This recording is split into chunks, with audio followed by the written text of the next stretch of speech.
The flames that tore through the Chicago night on December 12, 1998, left scars that would never fully heal. As fire engines screamed down Wicker Park Avenue and neighbors huddled on the icy sidewalk, the Mitchell family's world was split in two. 8-year-old Sarah clung to her mother's hand, the acrid smoke burning her throat as they stumbled down the stairwell.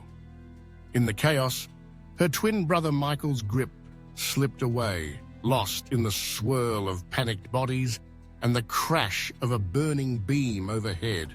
By morning, the fire was out, the building reduced to a blackened skeleton, and in the cold grey dawn, Sarah learned the news that would haunt her for years. Michael was gone. His body was never recovered, but the authorities assured her there was no hope left. Sarah's life became defined by that absence. Growing up, she felt the ache of a missing limb, a presence she could sense but never touch. Her mother, once vibrant and loving, withered beneath the weight of grief. She drifted through days in a fog of sorrow, her eyes always searching, her voice hollow with longing. Sarah watched helplessly as the woman who had once braided her hair and told her bedtime stories faded away, consumed by memories and regret. Her father, unable to bear the silence that filled their home, left when Sarah was 12. His absence, another wound atop the first. By the time her mother died of cancer 4 years later, Sarah was 16 and utterly alone. She survived by building walls around her heart, around her memories. She moved to New York, carving out a small, orderly life as a graphic designer. Her apartment was spare, almost clinical, except for one wall crowded with sketches. Over the years, she'd drawn Michael's face again and again, aging him alongside herself. Sometimes, she'd catch herself talking to the empty space beside her, as if he might suddenly answer. But the world moved on, and Sarah learned to hide her pain, to avoid the questions she couldn't bear to answer. It was a Tuesday in April, 15 years after the fire, when the rain drove Sarah into a crowded Greenwich Village coffee shop. She found a seat near the window, ordered her usual cappuccino, and opened her laptop, settling into the familiar comfort of work. The storm outside blurred the city into a watercolor wash of gray and gold. She barely noticed the man who entered 20 minutes later, shaking rain from his coat, scanning the room for a place to sit. She didn't see how he stopped, mid-step, his gaze fixed on her with a stunned intensity. But she felt it, the prickle of being watched. She looked up, meeting the eyes of a stranger who seemed anything but. His gaze was the same peculiar hazel as hers, flecked with amber and green. His dark hair curled at the temples, just as hers did. He hesitated, then asked if the seat across from her was taken. She shook her head, her heart fluttering. He introduced himself as Michael Canton, the name sparking a jolt of recognition and denial all at once. They exchanged small talk, weather, the city, the storm outside. But beneath the surface, something electric passed between them, a sense of familiarity that defied explanation. When he mentioned he was visiting from Chicago, her pulse quickened.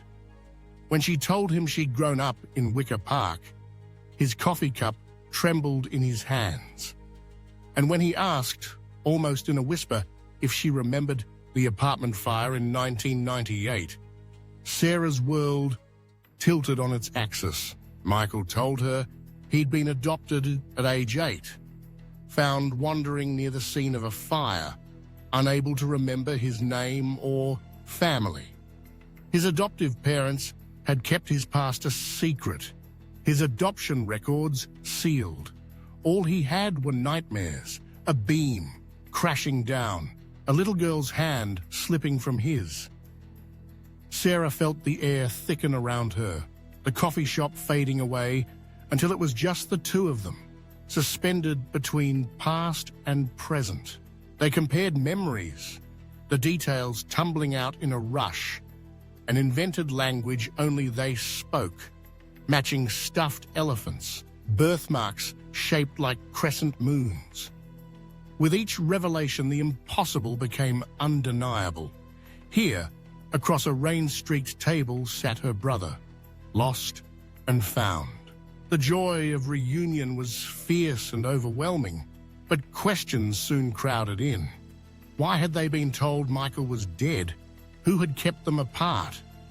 Sarah remembered her father's strange behavior after the fire. How he'd insisted on identifying Michael's remains, arranged a funeral with no visitors, packed away Michael's belongings in a single day. At the time, she'd thought it was his way of coping. Now, suspicion took root.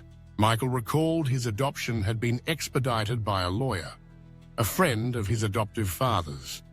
The process quick and private. The Cantons, wealthy and eager for a child, had been offered a traumatized boy with no history, no paperwork. They'd been told his family was gone, that it was best not to dredge up the past. Sarah searched for her father online, finding him in Seattle, remarried and successful. His corporate biography made no mention of children. One article caught her eye.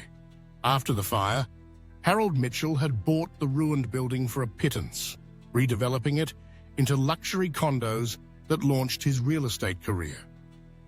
The pieces began to fall into place. A desperate man, a failed business, a tragedy turned opportunity. The next day, Sarah and Michael called Harold's office. When the assistant asked who was calling, Sarah steadied her voice and said, "Tell him it's his children, both of them." The silence that followed was heavy with implication. When Harold finally answered, his voice was raw with disbelief and fear.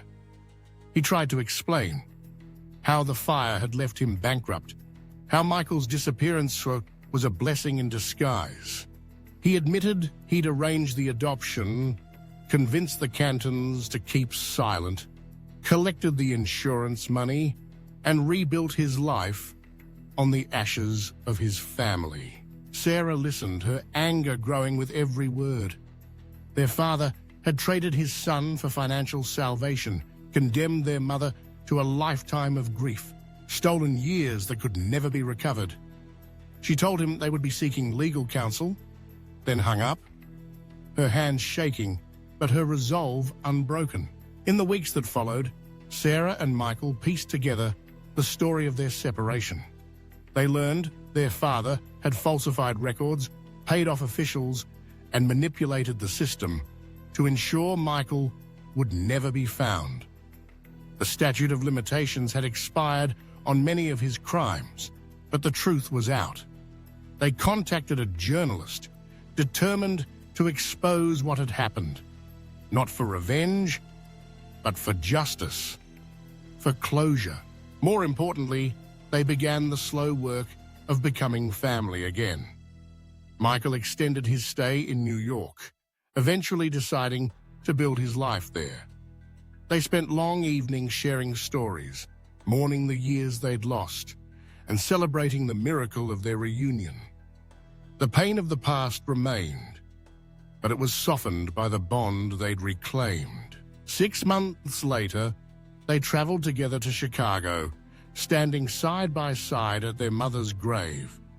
The sky was clear, the city quiet. Sarah placed flowers on the headstone, her voice trembling as she whispered, "We found each other, Mum. We're together now." Michael squeezed her hand, and for the first time in years, Sarah felt whole.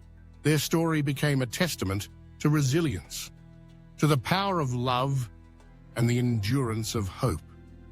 They learned that even in the darkest moments, The possibility of reunion endured.